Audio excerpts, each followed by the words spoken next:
Hello everyone. Success with आरंभ online education में आप सभी का स्वागत है। आप हमारे फेसबुक पेज से जुड़ना चाहते हैं तो सक्सेस विद आरंभ लिखकर हमें सर्च करें ताकि आपको अधिक से अधिक जानकारी उपलब्ध हो जाए। अगर आप हमारे इंस्टाग्राम से जुड़ना चाहते हैं तो भी इसे सक्सेस विद आरंभ लिखकर सर्च करें, अधिक से अधिक जानकारी आप तक उपलब्ध कराई जाएगी।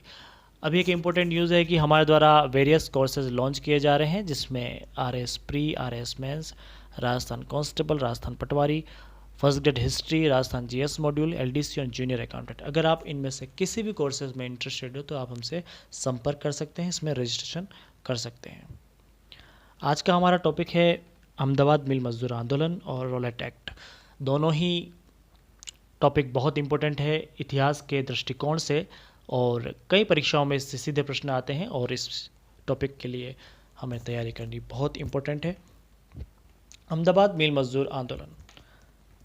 अहमदाबाद के मिल मजदूरों और मालिकों के बीच उपजा यह आंदोलन प्लेग बोनस को लेकर था। प्लेग बोनस जो पहले महामारी फैली थी वैश्विक स्तर पर, उस महामारी में यह बोनस दिया जा रहा था मजदूरों को, लेकिन कालांतर में यह बोनस बंद कर दिया गया था। इसी कारण यह मजदूर रुष्ट हो गए और इन्होंने आंदोलन किया।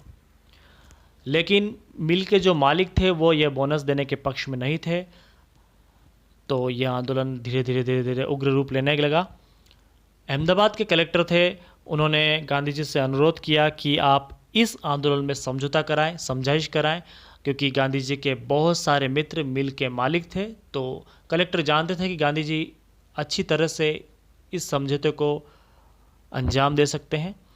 उनके एक इम्पोर्टेंट मित्र थे अम्बा लाल साराभाई, जिन्होंने गांधी जी के सत्याग्रह आश्रम में डोनेशन दिया था, उसके निर्माण में बहुत मदद की थी। तो अम्बालाल साराभाई और गांधी जी की अजीज़ मित्रता थी, तो गांधी जी ने उनसे संपर्क किया और गांधी जी ने उनसे संपर्क किया तो अम्बालाल साराभाई ने उन्हें सहयोग दिया इस आंदोलन में भी। उनकी बहन अनुसुईया बेन ने भी गांधी जी के इस आंदोलन से जुड़ गई और ये आंदोलन को आगे बढ़ाने में पूरी भूमिका निभाई।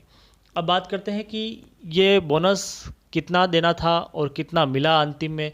तो जब ये आंदोलन दबाव पड़ने लगा मिल मालिकों पर, तो मिल मालिकों ने फैसला लिया कि वे 20% बोनस देंगे। अगर मजदूर लेना चाहे तो लेवें, अन्यथा वे नौकरी से निकाल दिए जाएंगे।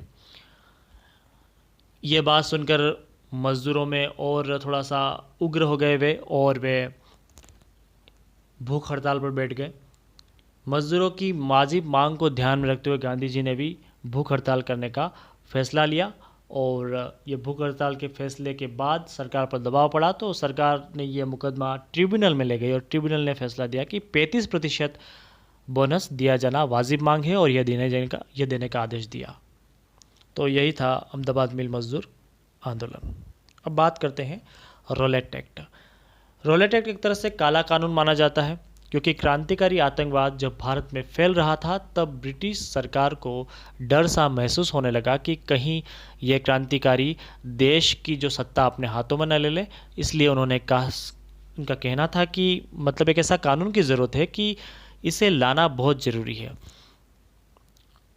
इसी कंटेक्स्ट में बात करें तो सर सिडनी रॉलेट अध्यक्षता में एक समिति का गठन किया गया, और इस समिति के आधार पर ही रॉलेट एक्ट की बातें सुझाई गई थी और उस पर अमल किया गया। 17 मार्च 1919 को केंद्रीय विधान परिषद में विधेयक पास हुआ और रॉलेट एक्ट का रूप लिया। यह कानून में बिना मुकदमा चलाए, बिना दलील दिए गिरफ्तारी करना था। इससे सभी लोग चिंतित थे और कई लोगों को बिना मुकदमे चलाए, बिना दलील लिए उन्हें गिरफ्तार भी कर लिया गया। गांधी जी भी इस आंदोलन से बढ़ चढ़कर हिस्सा लिया। उनका मानना था कि यह काला कानून सही, न्यायोचित नहीं है। गांधी जी के कहने पर देशव्यापी आंदोलन चला, जिसमें बात करें गांधी जी का यह पहला आंदोलन था देशव्यापी, और कई जगह हिंसाएं हुई, कई जगह अहिंसात्मक तरह से यह आंदोलन लड़ा गया। यह बात जब अंग्रेजों को पता चली कि गांधी इनके लीडर हैं, तो गांधी के पंजाब और दिल्ली आने पर प्रतिबंध लगा दिया गया। लेकिन जब गांधी जी दिल्ली पहुंचते हैं तो गांधी जी को गिरफ्तार कर लिया जाता है और इससे क्या होता है, गांधी जी की गिरफ्तारी से देश भर में आक्रोश बढ़ गया और गांधी जी को बम्बई ले जाकर वापस रिहा कर दिया गया।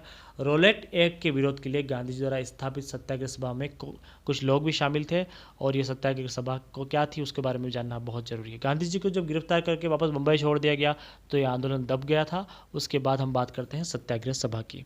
सत्याग्रह सभा में जमनालाल दास, द्वारकादास, शंकरलाल बैंकर, उमर सोमानी और बीजी हार्निमन थे। तो ये सत्याग्रह सभा इसी रोलेट एक्ट की विचार विमर्श करने के लिए बनाई गई थी, जिसमें बहुत गणमान्य लोग शामिल थे। यही था Rowlatt act. Thank you for watching me.